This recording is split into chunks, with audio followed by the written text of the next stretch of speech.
My name is Michael Jones, although as an artist I exhibit under the name Epion 5. It's a weird name, but it works for me. I'm here at South Suburban College with my show called The Terror of Knowing.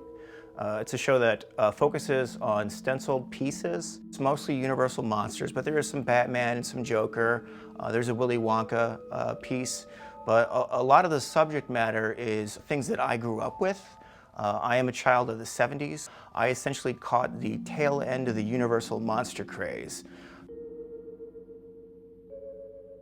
After college, and when I switched to doing the stencil work, I got back into depicting the things that I loved. And one of the first ones was a very simple one-color stencil of Boris Karloff as Frankenstein. That one always stuck with me because, I mean, physically he was deformed, he had physical abnormalities because he was essentially a living zombie created from parts of other deceased beings.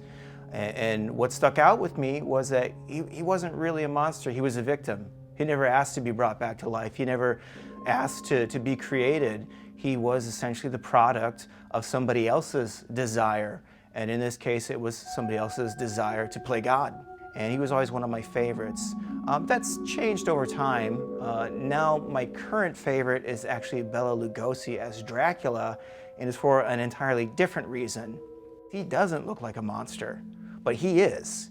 Whereas Frankenstein is a victim, Bela Lugosi's Dracula is the perpetrator, the violator. He's out to kill people. He's out to drink the blood of virgins.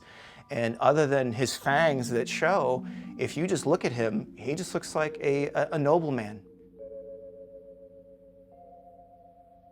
Regarding younger artists today who want to get into the field and inspiration, I mean, I'm just gonna be honest, it's really tough. Like getting out into the actual world of galleries is tough. There was a time when galleries were essentially like white wall, highbrow art galleries. And a lot of that's changed. Like for example, in Chicago, there's a gallery called Gallery F. Out in Los Angeles, there's two galleries called Gallery 1988, Hero Complex. There's a gallery in San Francisco called Spoke Art. And all these galleries deal with pop culture, lowbrow art, or even urban art, street art.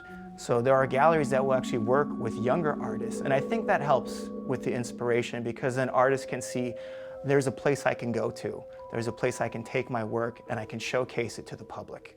It's not really these highbrow galleries anymore. It's more contemporary urban galleries that realize that there is a need for younger artists to be able to show their work.